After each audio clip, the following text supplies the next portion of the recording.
You know, we are having a magical day, but they are not in Cincinnati, where by now you've probably heard All-Pro defensive end Trey Hendrickson will not play for the Bengals this year if he doesn't have a new contract.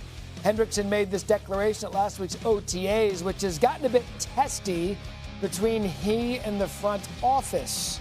New on SportsCenter, Joe Burrow, the team's franchise player, weighed in. Yeah, we'll see what happens with that. You know, you guys all know how I feel about Trey. He's a great player. I love Trey as a guy.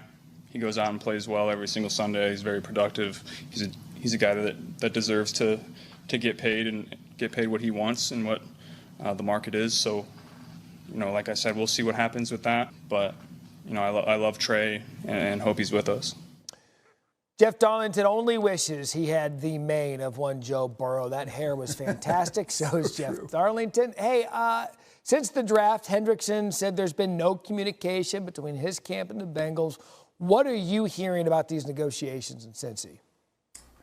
Well, this has certainly been complicated, and as Trey Hendrickson said, it now feels personal to him. Now, the Bengals, for their part, do not feel like they've done anything to necessarily instigate that, but head coach Zach Taylor has recently said that he feels like he has needed to think long and hard about how he communicates with Hendrickson so that he does not take it personal. This has been complicated really all offseason, with Hendrickson originally asking for a trade and then feeling like there was progress being made. And now we're back to this point where, listen, it could change at any minute if the Bengals come up with their offer. But as of right now, it's not just the money, it's the structure. So yes, it does feel far off for a player, by the way, who has had 17.5 sacks each of the last 2 seasons. Yeah, and on the offensive side of the ball, we know those stars got paid in Cincinnati, but as we also know, you need a defense to stop teams from scoring, and that's been the problem in Cincinnati the past couple of years. Let's switch gears now. A few weeks ago, it seemed both Micah Parsons and the Cowboys ironed out most of the issues surrounding a new deal. Schottenheimer, the new head coach, spoke today, said he has no issues with how Parsons has approached his offseason. So what's holding things up in Dallas with Micah Parsons? Honestly, there feels like there are some parallels between this and Hendrickson from the standpoint that, like, every time you feel like there's frustration, it's followed what feels like this kumbaya moment where things could perhaps get done, and yet here we are still lingering into the offseason. So once again, we're really at this point where we just need these two sides to get together and knock out a deal. Enough talk. Both sides have said they want to get a deal done. The Cowboys at times obviously have said some somewhat, we'll call it amusing things, when Jerry Jones has said he doesn't need to work through an agent, he can just work through Micah Parsons, to which Parsons has said that's not true at all. Again, a lot of talk, not so much action. At some point, we know these deals with the Cowboys usually get done. Yep.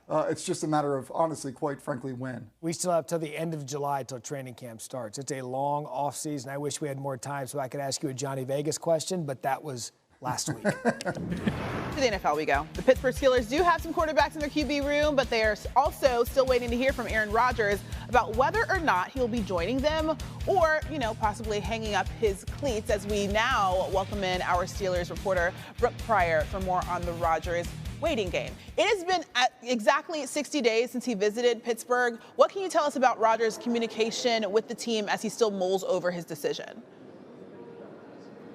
Christine, are you sure it's been 60 days and not 60 years? Because it feels like this has been going on forever. But I can tell you I've talked with several Steelers sources this morning, and they said it's the status quo. They continue to remain in communication with Aaron Rodgers, and they're still optimistic that they ultimately end up landing him. The translation to that is that while they are being tight-lipped, they still believe that Aaron Rodgers will eventually be a Pittsburgh Steeler. But as has been the case the entire time, there is no firm deadline on when he could report and sign with the Steelers.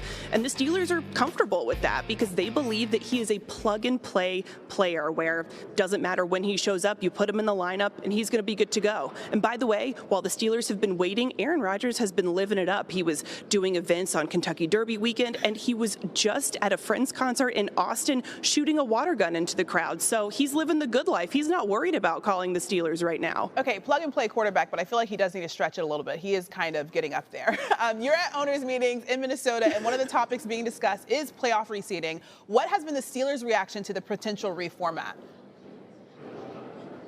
Well, as Jeremy Fowler noted earlier, there are many teams that are not in favor of that, and I would count the Pittsburgh Steelers among them because Mike Tomlin said at owners' meetings back in Palm Beach in April that he is a division purist. He thinks that teams that win their division should be rewarded with a home playoff game. He said that he likes the structure of the schedule. He likes the division rivalries, and that would devalue the division rivalries if you were to reseed and the division winner didn't matter as much. And by the way, the Steelers are not often one of those teams that are playing in unimportant or games that don't matter late in the season. It's come down to the wire, it feels like, every year since I've been in Pittsburgh in 2019 and even before that. So count the Steelers among the teams that are not in favor of a playoff reseeding because they're purists. No surprise there. All right, so certainly a lot to figure out there in Minnesota. Brooke, appreciate the insight. Thank you. Philadelphia Eagles, the NFL owners meeting start up today in Minneapolis. On the docket is the Bush push and the Packers proposal that would more widely ban pushing or pulling the ball carrier on the field. It's been done for years, but Philly and Jalen Hurts have perfected the move. Jalen Hurts was speaking at an Eagles offseason workout. He declined to comment on the tush push. Luckily for us, senior NFL writer Jeremy Fowler is not allowed to decline on comments because that's what he gets paid to do. So for the second time in 2 months, the future of the tush push is in doubt right where you are there at the owners' meetings. What are you hearing about its fate there in Minnesota? Matt, the tush push is officially on the ropes. NFL owners are expected to meet about this on Wednesday morning, so they're going to vote on whether to eliminate the ability to push or pull any ball carrier at any time. So this would essentially go back to the way the NFL was in the early 2000s. And the expectation is this could be pretty close. League owners only gave 16 votes back in March during those meetings. They need 24 votes to get a full majority. And so the Packers have at least tweaked their proposal to make it more broad. They didn't want to target one team, the Philadelphia Eagles. We will see if that's quite enough, but it's going to be close. It's really amazing because teams can't stop what's essentially a quarterback sneak. They're going to take it out of the game.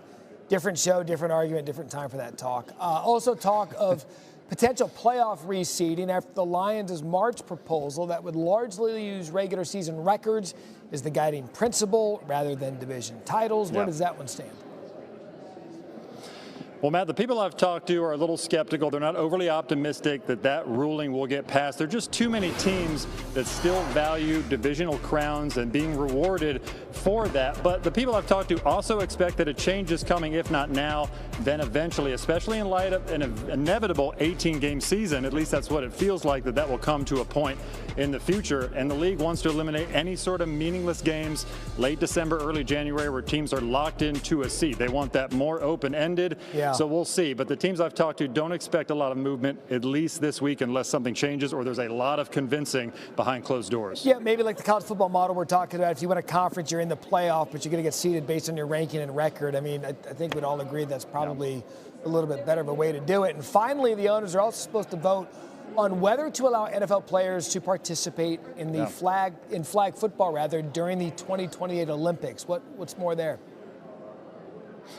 Yeah, Matt, the owners are meeting here at 3 p.m. Central Time in Minneapolis to go over that very topic. It is expected that they're going to vote for NFL players to be eligible for flag football in the 2028 Olympics. Flag football is a huge initiative for the NFL. They want this. A lot of the players are open to it and excited.